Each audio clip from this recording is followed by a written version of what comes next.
Hey, what is up, guys? This is Platinum Point, and today I'm here to give you guys a Weiss Schwarz deck profile on RWBY 8 Standby Post Premium Booster. In this video, I'm going to be going over the deck list as well as some of my thoughts behind some of the support that the Premium Booster gave to this to the RWBY Standby deck, and how it helps kind of just improve the deck overall. So I hope you guys liked this video, and please stay tuned for the deck profile. So before we can begin this deck profile, I just wanted to say thanks again for staying subscribed. I finally reached 800. If you notice why my voice is a bit raspy, it's because I recently had COVID-19, and it kind of wrecked my voice. So I wanted to kind of during that time, sets like Bocce the Rock and even RWBY Premium Booster came out, and I decided during that time I wanted to pick them up. And at the same time, I started a new job, so a lot of things were going on, so I needed some just time to not only adjust to my new work schedule, the new workload, but also just time to get, like, I got sick twice during that time, so I needed time to actually just get my body acclimated to the new environment. And so far it's been really nice. I enjoy my work, but that's just that's enough about me kind of just talking about waxing about my personal life. Just wanted to let you guys know, don't forget to subscribe to this channel and like if you are interested in deck profiles like this and discussions. I'm planning on doing a video discussing my reaction to the ban list and my thoughts behind it, as well as I'm thinking about doing a top 5 decks post ban list, because I do think there are some clear winners and clear losers in this ban list, and I want to discuss those, as well as I'm going to be discussing kind of my play rotation, my deck rotation. So I'll explain more about that when I do the video, but short version of it is every year I have like a deck rotation where I only play about 3 to 5 decks for the whole year. So I'm going to tell you guys my rotation for this year from starting July all the way to next July.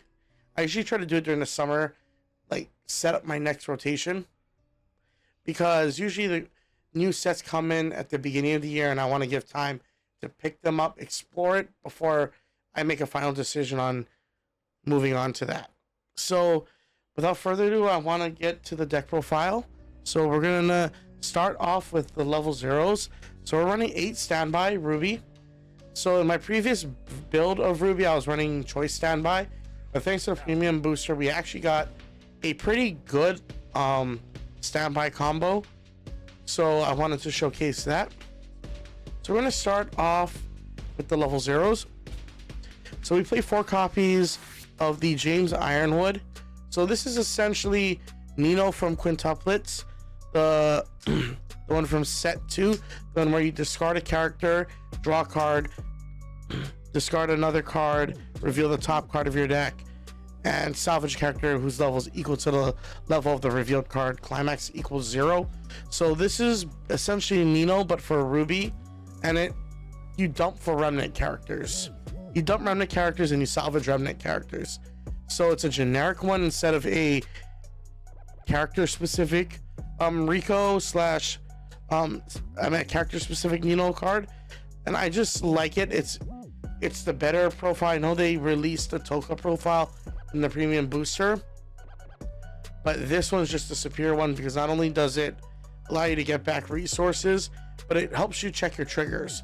So it helps you determine your attack pattern or whether it's to brainstorm. So it helps determine your sequencing. So that's why I play it as a 4 of. Next, we play 4 copies of the Sun Wukong. So this Sun, we still play from the previous set. I know we do have access to another Ricky in the form of Nora, But in my testing, this Ricky is still better because not only does it help you clear boards, but it allows you to dig for 2 characters instead of 1. And with standby, you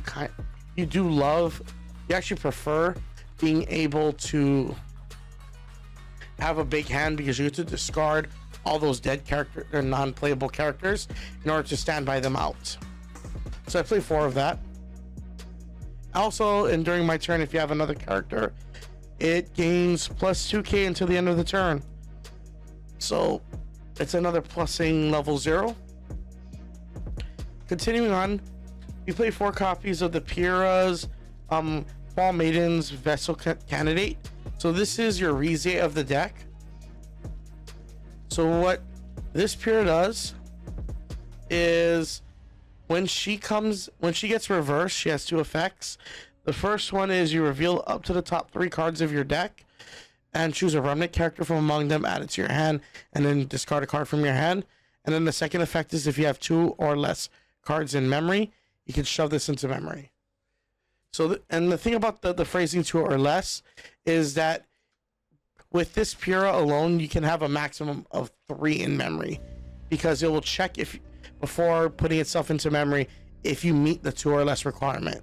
So even if you do the third one, it's gonna go into memory because it's gonna check if you've met the 2 or less condition before going to memory.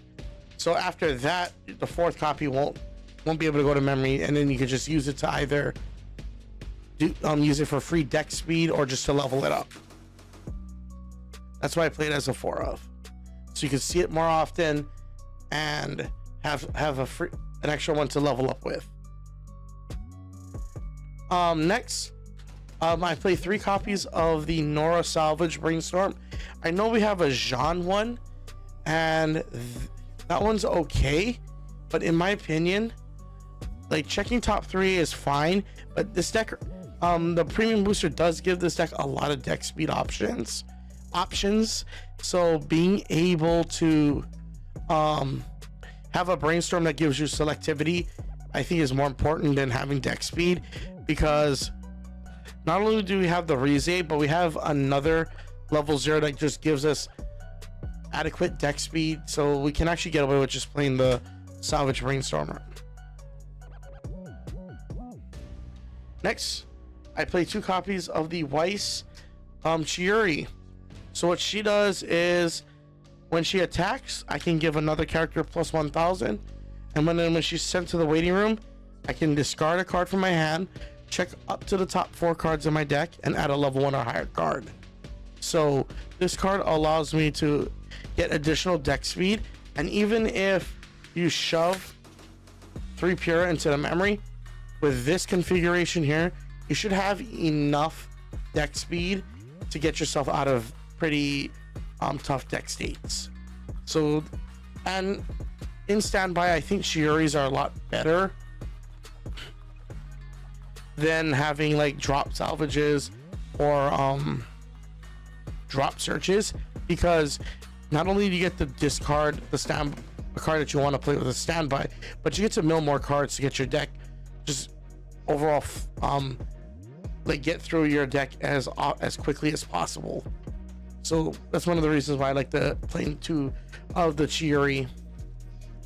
And then lastly, for the level 0s, I play 1 copy of the RWBY Climax Swapper. So when she comes into play, you get to check the top card of your deck and choose to either keep it on top or mill it, and then you just pay 1, discard a Climax, salvage a Climax. And since you have so many ways to dig it back out with either the Salvage Brainstorm or even Ironwood, I think you can get away with playing it as a 1 of. And that's it for the level 0s. So I'm playing about 18 zeros, and I feel like this is a safe number for RWBY, and with further testing, I may adjust the 0 lineup depending on how the meta takes shape. So now for the level 1s, I play 3 copies of the Uniform RWBY. This is a 1/1 hand-on core.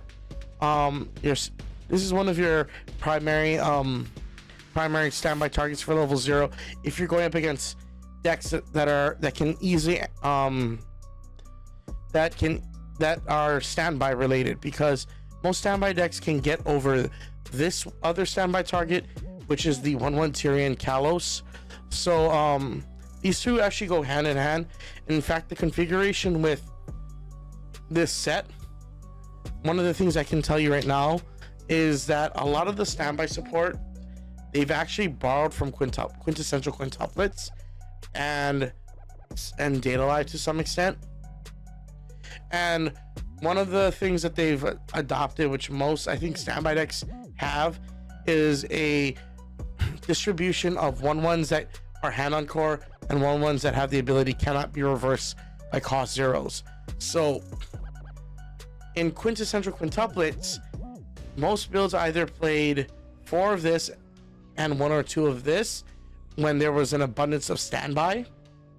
And I'm predicting that because after the Gura deck, the standard Gura deck got hit, I think more and more people are gonna flood to 8 standby decks, especially for Hololive, as that's the more I wouldn't say consistent build, but one of the more stable builds of Hololive, where you can establish a pretty healthy board state and control it, and have a bunch of non-climax combo finishers that help you end the game while using standby to its fullest extent, which is to build massive boards. And if that's the case, you want to run more of the 1/1 hand-on core, because they're more likely to stay on the field. This is here against decks that are primarily using cost zero level 1s at the level 1 stage, because this basically makes them forces them to either slam against it when they are overpowered, and they're gonna still have to deal with it next turn, or side it if they can't beat it, and try and have me front them, and they can somehow maintain a stalemate in that matchup. Either way, that stalemate is usually to the standby deck's favor. So depending on the situation, the number of copies you run between these two will modulate. I know some builds have been playing 4 of this and none of this, and I think that's the wrong way to play 8 standby RWBY, because if you gotta play 8 standby RWBY almost like you're playing 8 standby quints, because quints actually does like the hand-on core, because against standby decks you're able to maintain board presence and force trades, while with this one you're just gonna lose the board pretty easy. So I just run a 3-2 split for now, but depending on how the meta develops, either one could increase or decrease depending on the situation. And then the last level 1 I play is 2 copies of this level 1 Bomb Pura, and this I feel like is a mandatory 2 of, because it helps you not only break level 1 boards, but it also allows you to shove this Pura in memory if you're not able to shove her by herself. So this allows you to fulfill the memory condition of the 3-2 RWBY very easy, and it's a free filter at the same time. So I feel like this is a mandatory 2 of in the deck. So that's it. We're playing about 7 level 1s. Moving on to the level 2s, we play 1 copy of the Jacques Schnee memory kick. I am trying to find my copy of the Lai Ren anti-change, because if I can find it, I am going to substitute it for this card for it, because that Lai 2 Ren anti-early play is going to be good, especially since Overlord was untouched in the ban list, and you need something to threaten that deck, as Overlord is actually one of RWBY's toughest matchups, in my humble opinion. Like, RWBY actually does have a hard time against Overlord, because the 3-2 Irons can just blow up your board. And then we also play the refresh counter, because you need to be able to get out of bad deck states, and having the the panic reset button is just needed, in my opinion again. And then lastly, for the level 2s, we play 4 copies of this Crow Bronwyn. So this one actually has the same profile as the Tutu Nino from Quint's Volume 2, in which when this climax is in play at the beginning of your attack step, if this card is rested, you can dump this climax into your waiting room and restand this card, and it gains plus 1k. So during your turn, it gains 5k, but it continuously has hand on core. And then if you stand it with this climax combo, it gains an additional 1k cross opponent's turn. So it's the exact same profile as the Tutu Nino from Quintessential Quintuplets, which is why I said you want to think of RWBY post premium booster as like Quintessential Quintuplets if you're playing 8 standby, because you're essentially using this to aggressively attack boards and push for damage. So that's it for the level 2s. We're gonna move on to the level 3s. So we're playing about 11 level 3s. So we're gonna start off with the one Neapolitan. So this is key because this is another way of getting your climax, the correct climax out into your hand, because when she comes into play, you get paid an additional 1 salvage a climax. And then her second effect, which pairs well with this RWBY, is you get to discard a remnant character and then summon two characters from your opponent's waiting room onto separate slots in the stage. So you get to set up your some free clock kicks with this, as well as set up precision damage plays if you wanted to go that route. So you only play her as a 1-of, you don't need more than that.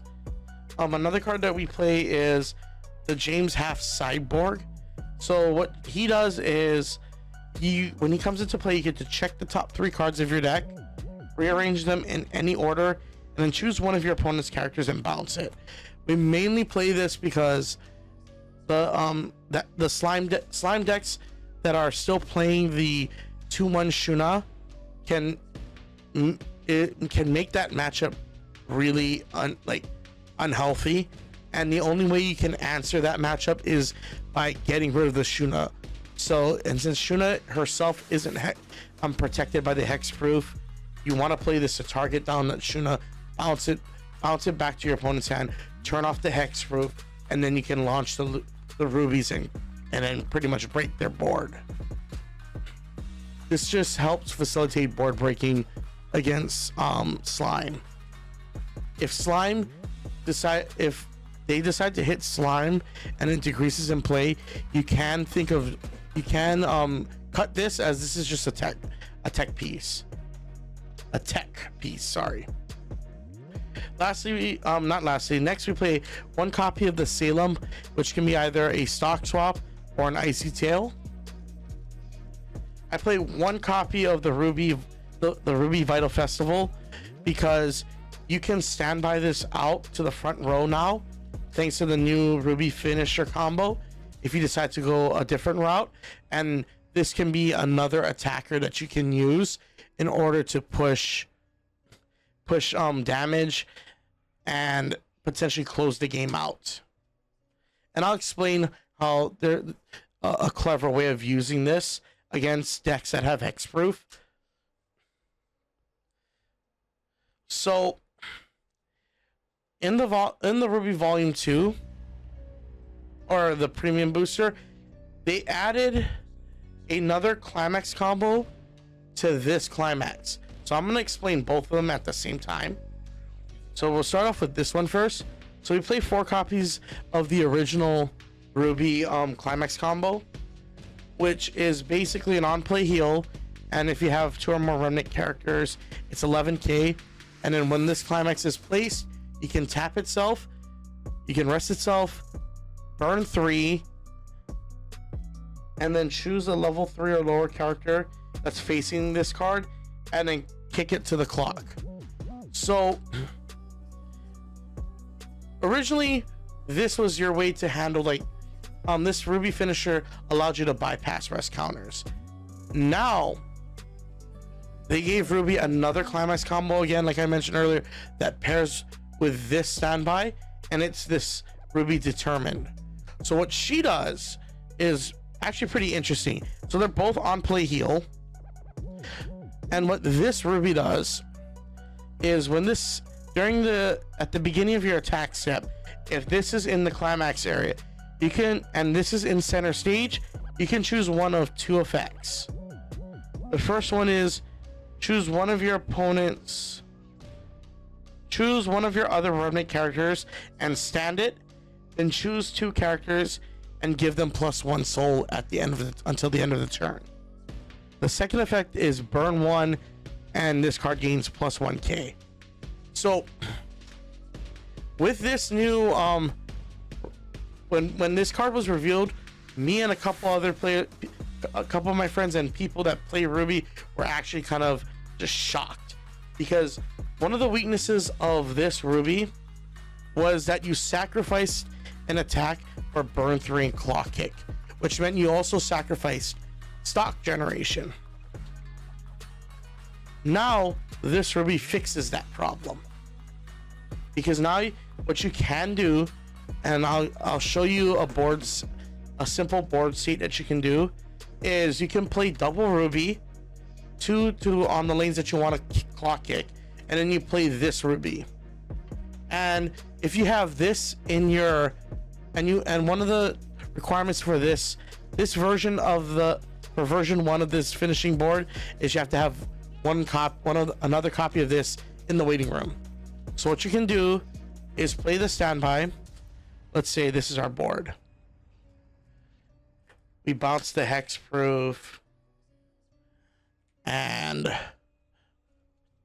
we add this, and this is in our waiting room. So we play the climax. We can tap these two to do the burn 3 claw kick.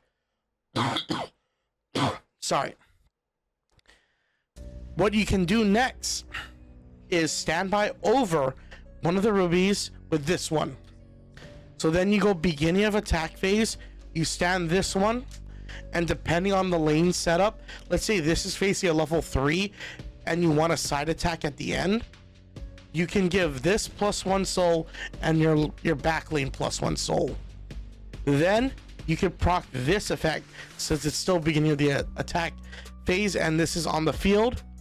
You can stand the center RWBY. So now you have 3 lanes to attack, and you've minimized the amount of time, like potential opportunities your opponent can rest counter you. And then you could give it this +1 soul again, and you can side for 1 now. So you can, if your opponent's at 3-6 after one of these attacks, you can just side for 1. So that is one thing I like about this is one setup that you can do, and this is pretty much innocent. Not only 2 instances of burn, and then another instances of damage via clock kick. So that's 2 right here. That's 4 right here.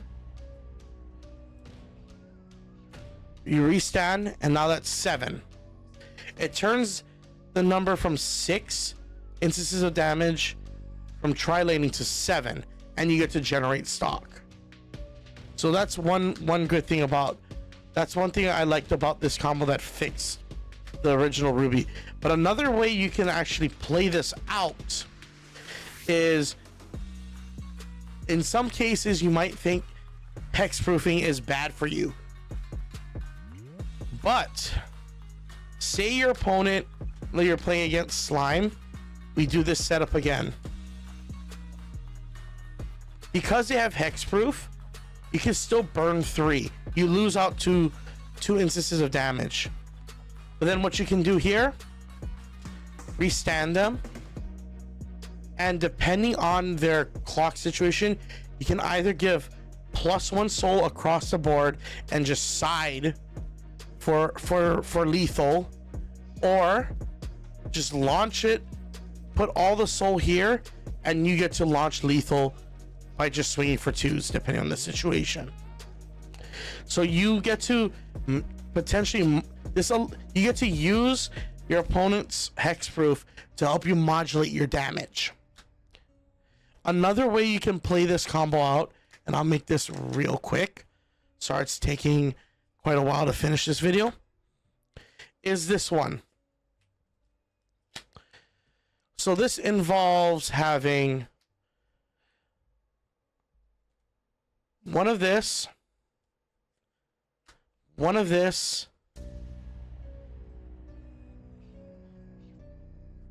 it actually involves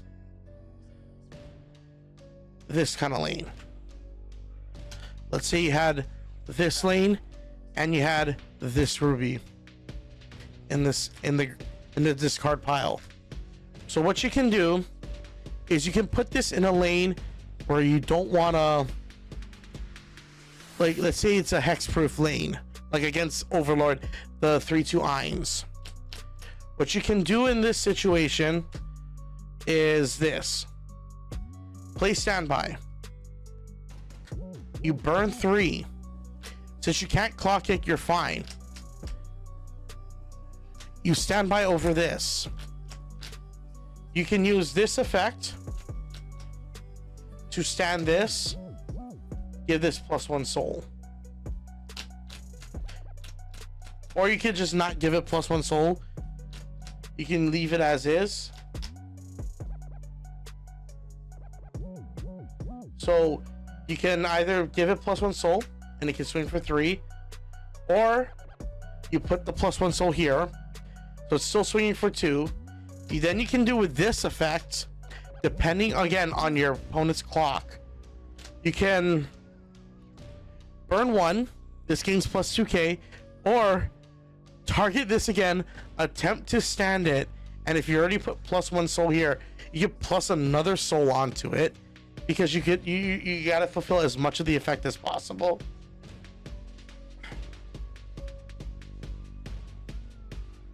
And then all you have to do is direct, side for 1, and then this ruby's effect procs at the end of the attack.